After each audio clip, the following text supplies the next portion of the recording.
de falar com o povo da região de Campinas. Presidente, uma campanha que a gente não pode falar que já está nas ruas por devida questão mais legal, mas ela já tem sim essa aderência. O senhor amanhã estará aqui em Campinas, ontem esteve em um ato com Solidariedade, já angariando novos parceiros políticos para essa eleição que promete ser muito dura. Eu lembro lá da eleição de 2002, também uma eleição dura, mas o senhor vence no segundo turno, o então candidato da situação, José Serra. Agora, depois de 20 anos e tudo que aconteceu na vida também do senhor pessoal e também na questão política, essa vai ser muito mais difícil que aquela que o senhor conseguiu pela primeira vez ser presidente da República? Ô Flávio, todas as eleições são difíceis, porque é uma disputa e você compara isso com o futebol e você veja que mesmo um time pequeno, quando vai jogar com um time grande, a Copa Brasil é um exemplo disso, você percebe que o time grande muitas vezes tem dificuldade.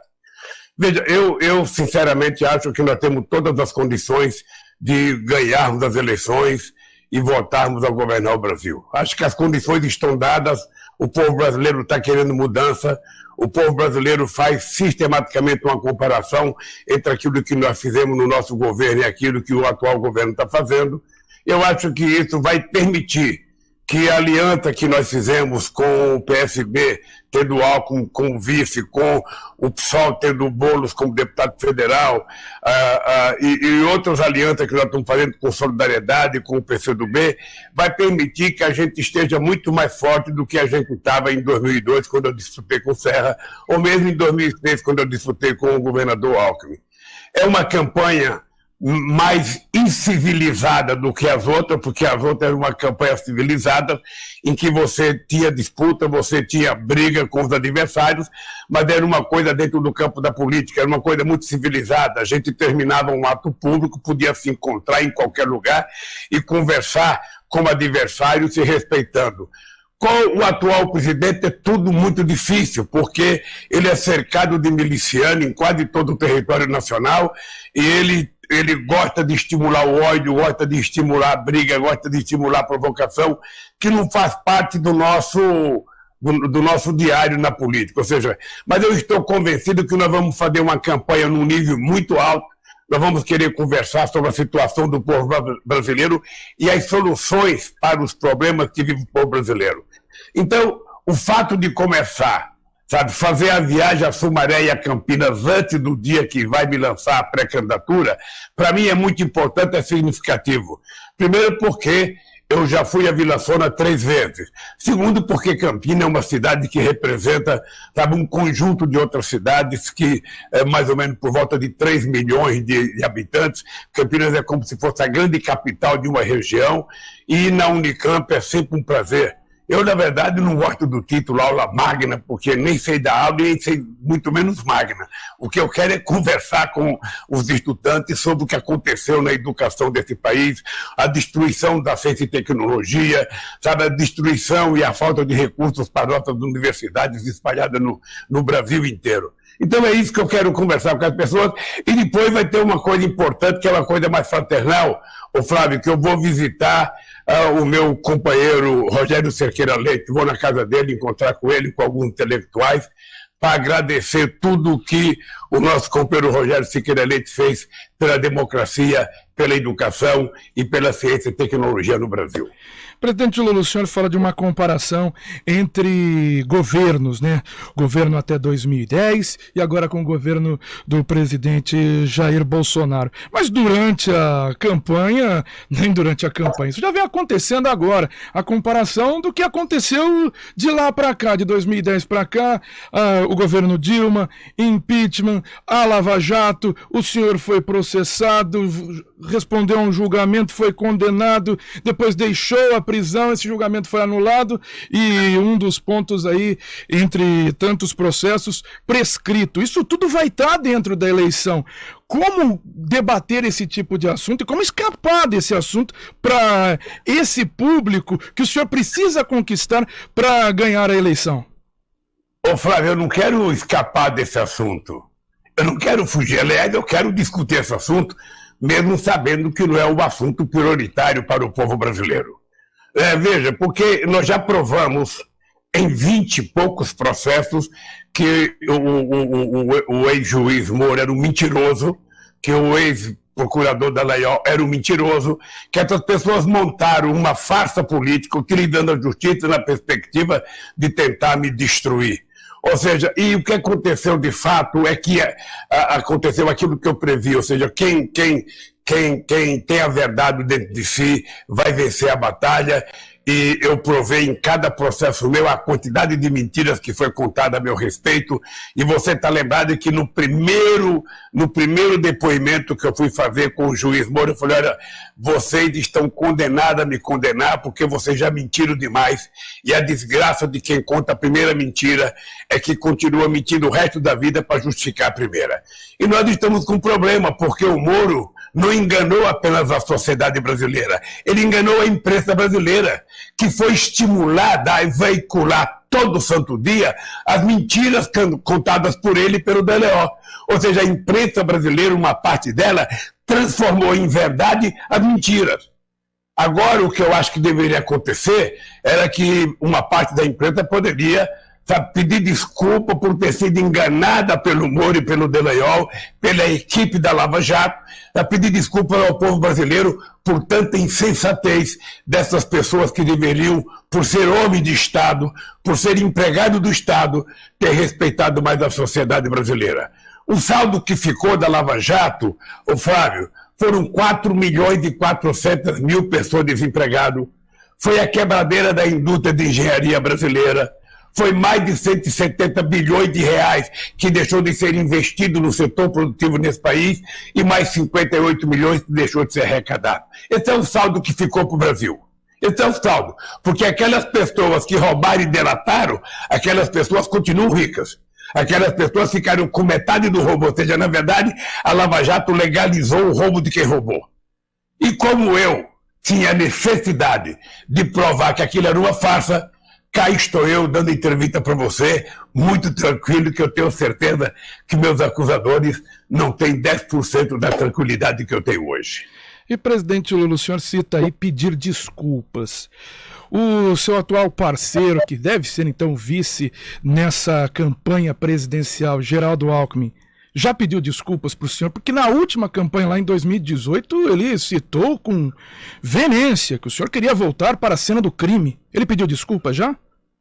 Você não acha que o gesto do Alckmin vir ser meu candidato a vice é uma demonstração inequívoca de que aquilo fez parte de um passado que eu acho que as pessoas decentes desse país não querem lembrar? Você não acha que o fato do Alckmin ter se filiado ao PSB, aceitado o convite para ser meu vice, fazermos um programa de governo junto e governar esse país junto é um gesto extraordinário de quem, sabe, falou assim, vamos deixar para lá o passado, nós todos fomos enganados, vamos agora tocar o barco para frente, porque o Brasil precisa ser recuperado. O Brasil precisa de emprego, o Brasil precisa de salário, o Brasil precisa de saúde, o Brasil precisa de alguém que governe esse país falando um pouco de amor, falando um pouco de solidariedade, de fraternidade, e nem alguém falando de ódio. Eu acho que o gesto do Alckmin, por si só, já diz tudo o que ele pensa daquilo que ele fez. E também essa parceria com o governador Geraldo Alckmin, por tantas vezes governador aqui no estado de São Paulo, trazendo também um nome que até espantou, né, o meio político, o governador Geraldo Alckmin sendo um vice nessa candidatura. O que ele pode agregar para trazer para essa comunicação, essa narrativa também dentro dessa campanha, presidente Lula? Olha, primeiro, Fábio, nós temos que levar em conta e respeitar um homem que governou esse estado de São Paulo por mais de 20 anos. Ou seja, ele foi 2 vezes vice do Mário Covas, ou seja, ele foi governador 4 vezes. Eu acho que uma pessoa que foi eleita como ele foi eleito e ganhou todas as vezes, inclusive do meu partido, eu acho que nós temos que respeitar. Primeiro, sabe, valorizar o povo que votou nele e que agora nós vamos querer ganhar uma parte desses votos para votar no companheiro Haddad, que eu acho que também será um futuro governador do estado de São Paulo. Então, eu acho que o Alckmin agrega experiência, agrega um setor da sociedade que durante muito tempo não votou no PT ou não quis votar no PT, sabe? E o Alckmin agrega pessoas que pensam diferente de nós em muitas coisas. Nós vamos construir um programa conjunto entre os partidos que compõem a aliança, e esse programa será a base da concordância entre todos os partidos políticos. É assim que se faz política com P maiúsculo, é assim que a gente quer demonstrar que a gente quer recuperar o Brasil para os brasileiros. Mas durante essa semana tem se falado muito na comunicação dessa pré-campanha do senhor. A situação com Franklin Martins, a chegada de Edinho Silva, prefeito de Araraquara, para conseguir colocar o senhor conversando com pessoas que não votariam nesse momento no senhor. Porque o senhor tem conversa. Por exemplo, amanhã vai na Vila Soma. Imagino que tem aí uma grande parte do eleitorado que já vai votar em Lula. Amanhã também estará na Unicamp, também em um ambiente mais propício para o presidente Lula. Pô, vou lembrar semana passada, o pré-candidato Ciro Gomes foi na AgriShow e foi hostilizado, e teve toda aquela situação de agressão. Então, como conseguir conversar com esse público, presidente Lula?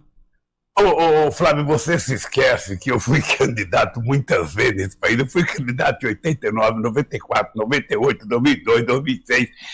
Sabe, você desconhece que o PT, desde que começou as eleições para presidente da República em 89, ou é o segundo ou é o primeiro. Você desconhece que, mesmo eu não sendo candidato a presidente, o Haddad teve 47% dos votos. Ou seja, o PT é muito forte, a minha candidatura é muito forte, sabe? Você veja que hoje eu já tenho mais votos do que eu tive no primeiro turno de muitas eleições. Por quê? Porque o povo está percebendo o que está acontecendo no Brasil. E eu vou conversar, sabe, não apenas com quem já vota em mim, eu quero conversar com todos os setores da sociedade.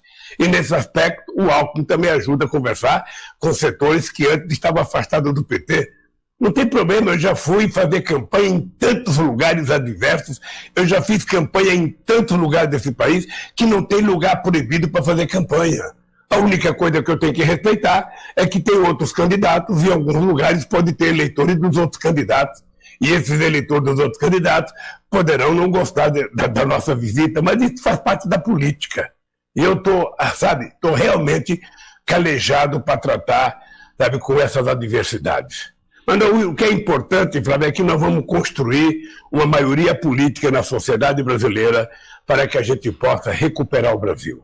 Nós precisamos voltar a gerar emprego, nós precisamos reduzir a inflação, nós precisamos aumentar salário, nós precisamos melhorar a educação e recuperar, sabe, os investimentos em ciência e tecnologia. Todo mundo que tem bom senso sabe que não existe na história da humanidade algum país que se desenvolveu e cresceu economicamente sem antes investir na educação.